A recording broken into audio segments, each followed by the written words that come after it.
Hello, I'm Emma Hartnell-Baker, and I'd just like to give you an overview of the Speech Sound Pics approach. I'm creating free lessons to try and help as many people as possible, help as many children as possible across Australia. I'm passionate about children, as I'm sure you are as well, or you wouldn't be watching this, and that's why I created Read Australia in the first place. I'm very aware of how difficult it is for teachers. 25 children who've got different learning styles, abilities, motivations, personalities, and you're trying to meet the needs of every single child. And in some schools you have very little help from teaching assistants or parents and what have you, so you're very much doing it alone. You've got conflicting information, you've got deadlines, you've got curriculum that you're supposed to be following, a lot of the time that doesn't meet the needs of your children. So what I'm hoping to do in 2013 is to really give you as much as possible so that you can spend less time preparing resources, lessons, assessment tools and what have you, and just get on with teaching, the enjoyable part of teaching children to read and spell. This is, after all, the reason why most of us entered the teaching profession in the first place. We wanted to actually teach. We wanted to make a difference to the children we're teaching, to their lives, to help enrich their lives. But most people have entered the teaching profession on, say, a 4-year degree. And within that 4-year degree, we're relying on those people that are teaching us to give us the information that we need in order to go into the classroom, to be able to manage the behaviour of different children, and to be able to teach every child to read and spell. And unfortunately, if you're doing a degree in Australia, that's very unlikely to happen. You can do a degree in Australia to learn how to teach and spend less than 2% of the whole degree on the teaching of reading. So a lot of people come to me to say, I'm newly qualified, but I'm enthusiastic, I'm about to teach prep next year, and I don't know how to teach reading. I also have a lot of experienced teachers who are doing a really good job based on what they know. But they're finding that at the end of the academic year, there are 5, 6 or 7 children who are below the expected minimum levels. And they're not sure what it is, the reason for this, why these children are not able to get the reading and spelling. And if they can't get it, then it's going to hinder everything else across the curriculum. So teachers, even experienced teachers who are passionate about what they're doing and doing their utmost to help every single child, I believe are still not getting the resources, the support, the information they need in order to understand why that percentage of children are not reaching their potential. Just because you're English or you speak English proficiently does not mean you understand automatically how to teach reading and spelling. In fact, far from it. Now, we have a lot of children who are going to find reading and spelling to be the hardest thing they are ever going to do. There are about 35% of children who will enter prep with a brain that is not naturally wired for reading and spelling. Could you tell by looking if this child has a brain that is wired for reading and spelling? I mean, we might say that no brain is naturally wired for reading and spelling, but what I mean is that there's a percentage of children who will really struggle. And that's where the Speech Sound Pics approach came about. It came about because rather than waiting for children to struggle and identify them and work out if they've got dyslexia or whatever, let's do what we know works with children with dyslexia and what have you. Let's do that at the beginning. Let's prevent difficulties in the first place. So the Speech Sound Pics approach is created to help every child as if they have a dyslexic brain, even if they don't. Now, I saw this wonderful example of someone explaining what it's like to have a dyslexic brain, and hopefully this will explain and you will understand a little bit more clearly why I've created the Speech Sound Pics approach and why it is so simple and why we organise as much as possible for every child.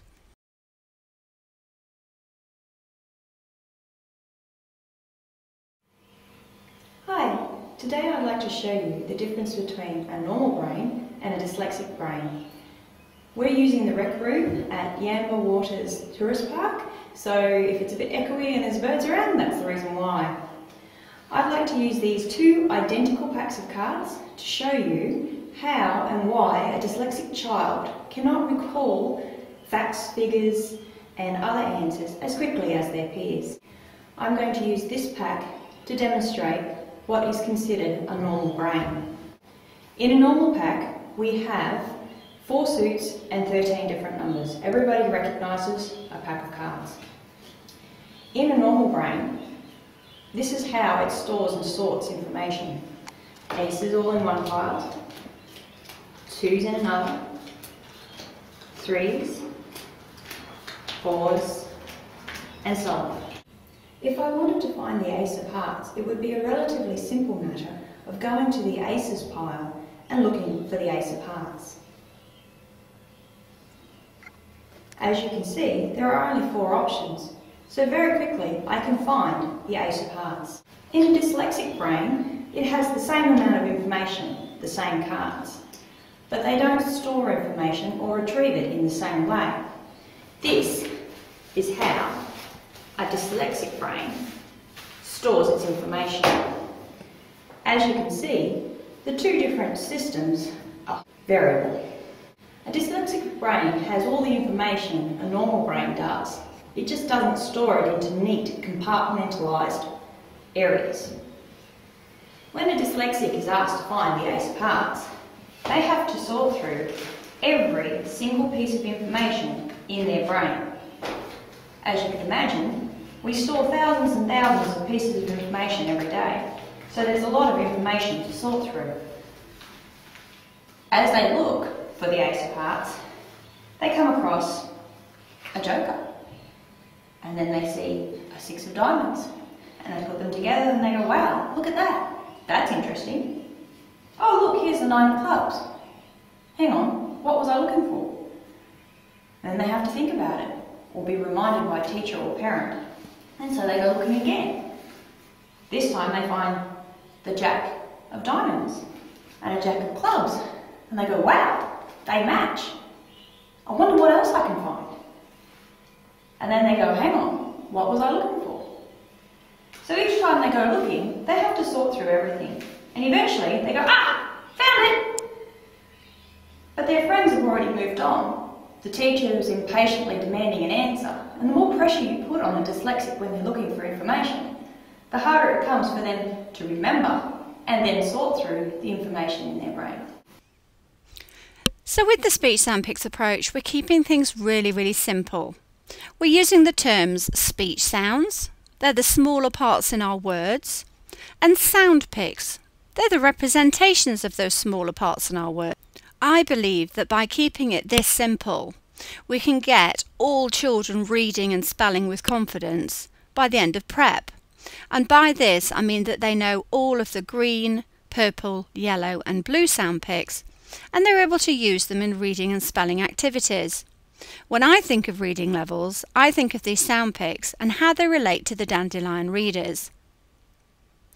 When the children are reading and spelling, that's when I start to introduce letter names. I introduced terminology such as phonemes, graphemes, digraphs, consonants, what have you. I do this when the children understand what they are. A child who's 5 and can't often tell his left from his right toe doesn't know what a phoneme is. It's not a word he uses in his language. It just doesn't seem to make sense to him, even if we think it does. So for all children, they understand words, they understand speech, they understand speech sounds and pictures of sounds. If you think about the English language, there are about 150 or so sound picks. They're pictures of sounds. So if we teach children all of those sound picks, they basically know the whole of the alphabetic code. Now reading isn't just about decoding, it's not just about knowing the code, there's a lot more to it than that. But it's a very good start to know all of the code. And we actually expose the children to the whole of the code right from the beginning. I think children are absolutely amazing with what they can take on board, especially if you do it in really fun, meaningful and natural ways.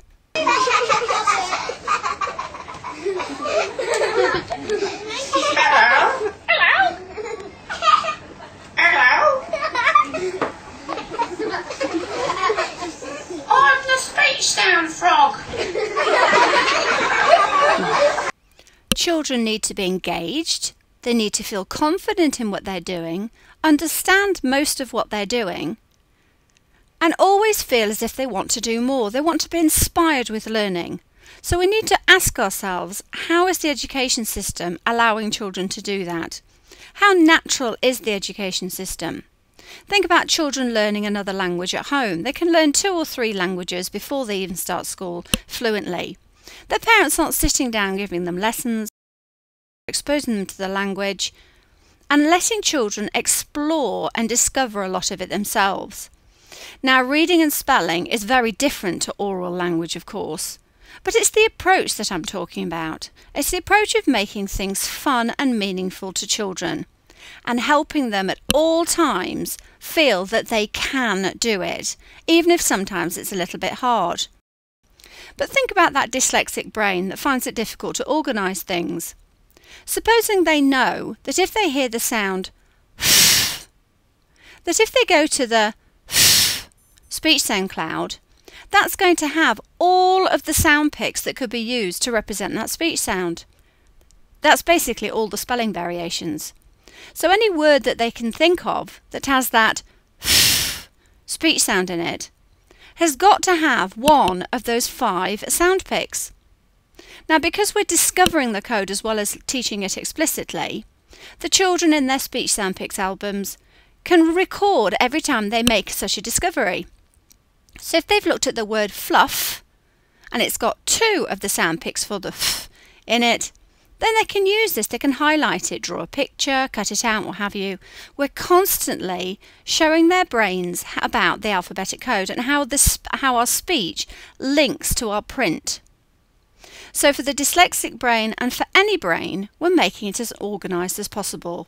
As I say, there's a speech sound cloud for every speech sound in the English language, and inside that you'll see the spelling variations. We call them sound picks. And we're exposing children to these right from the beginning through fun, meaningful and natural ways. So please do watch the Cloudland Storytime clips, the reading and spelling lessons. There's a whole variety of resources you can use, all for free, in the classroom, at home. Please do email me with your feedback about how children have got on with it. The idea of these lessons is not just so that you can watch these and have fun with the children. It's also so that you are being trained at the same time. Because the more that you're hearing how I'm using certain phrases, what I'm introducing, the concepts, the skills, how I'm doing it, the easier you will find it. And your confidence will grow as you see the results you get with every child. P can be used to enhance and support any quality phonics or synthetic phonics based program you use, such as Jolly Phonics. This approach is not to replace what you're already doing, but to enhance it. Using the puppets, the speech sound frog, Sam the spelling dog, the songs, all the resources that we have, story time, arty party, silly rhyme time, all the things included within the speech sound picks approach will enhance your program, not replace it. But one of the real strengths is that we do show the sound picks. Arty party, R, T, E, P, R, T, E. We want to have resources that show children where the sound picks are when they're reading.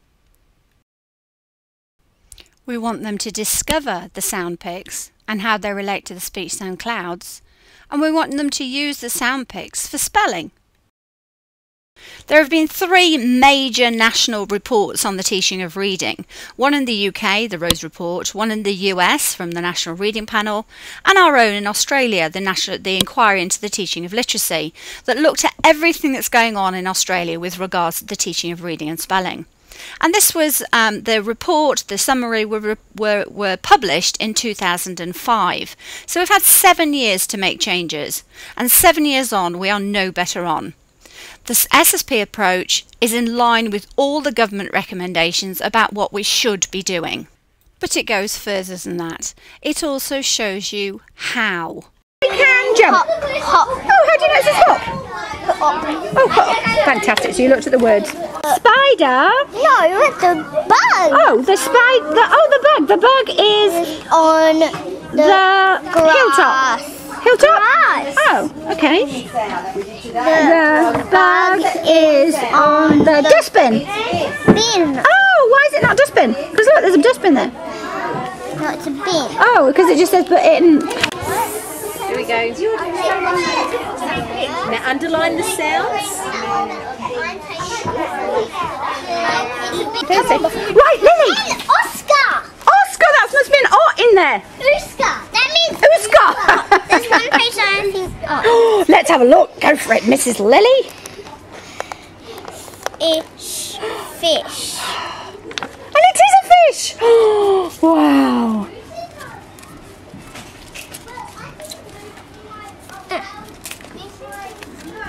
Cat. Fish. Catfish. Okay, thank you. Emma, this book is easy to read. It's easy to read, only if you're very clever. That was mean. You're very clever.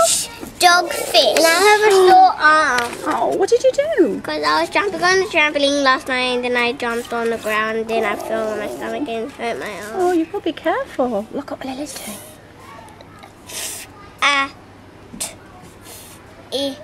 Well done. Hold on. What's this one? Flatfish. Well done. So remember, at flatfish. Let's have a look. Is it a flatfish? It is a flatfish. Mary. Oh my goodness, it's got big teeth. Wow. Hold the book up. Oh, say, my name's Lily and I'm a reader and I'm amazing. My name's Lily and I'm a reader and I'm amazing. Oh, give me a high five. And give me a hug. I think you're amazing. Thank you, honey. Go out to play. That they have in speech sandpic's approach actually build alongside their knowledge of the code. So as they learn at, put it in, they have readers that have just those sandpics, and we build up and build up. Mainly, the main thing that I love about this is that the children gain in confidence. This is a little boy who was not previously confident.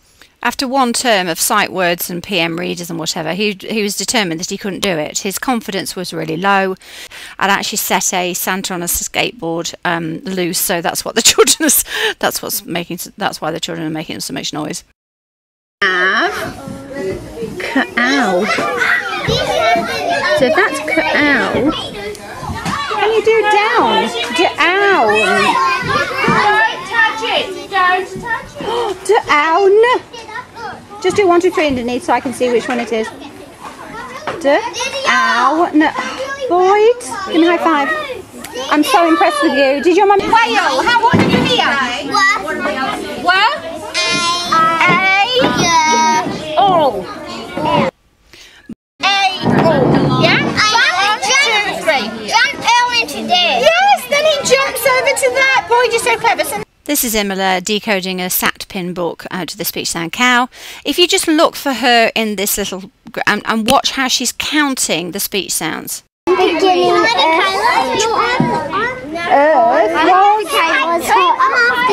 And volcanic. There was thunder and lightning after millions of days and nights.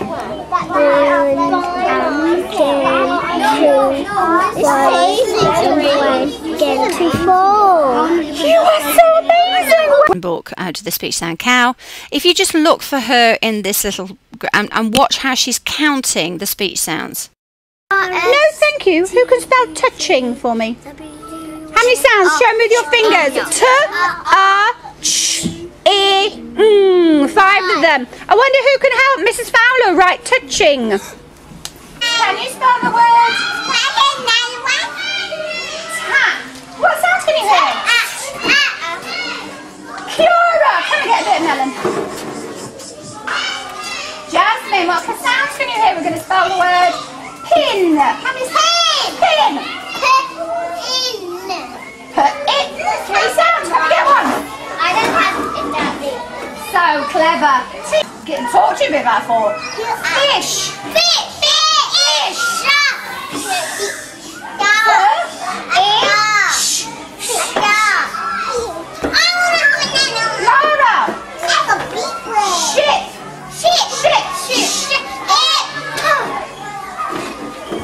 Hold on, Jazzy, you do the next one. Laura? You ready? Kiara? Hat. Hat. Children are taking pictures in their minds with their speech sound camera of the speech sounds which translate into the sound pics. Now, if as well as watching the lesson with the children, you also want to do some more SSP work in the day, there's a free curriculum planning document for prep. There's also spelling documents for a whole school to use spelling in the older years with using SSP. Now, just a quick note, if you're starting with me on the green level with your students, that's SATPIN. Even though we are teaching these sound pics explicitly, I want you to be aware of the speech sound clouds. These are all of the spelling variations. And what I'm doing in the teaching is not only teaching these the one representation, I'm actually exposing children to the whole of the code and giving them the skills to self-discover the code. You can imagine it's a very in-depth way of teaching. It's based not only on education research and what we know every child needs to be able to read and spell effectively, but also on neuroscience. It's about the reading and spelling brain. This is why I feel that this approach to the teaching of reading and spelling in Australia can really help, because I can get into every classroom whilst I'm training you in how we teach, how we can ensure that every single child develops this reading and spelling brain. I don't just talk about this, I actually do. So please do watch me teaching ordinary children, ordinary lessons on the SoundPix YouTube channel. So if you too have a passion for children and for literacy and want to see things changing, getting better in Australia, let's start thinking about new ways of doing this. And perhaps instead of thinking outside the box, we should just get rid of the box. Please do join me. Let's work together collaboratively. We can change lives.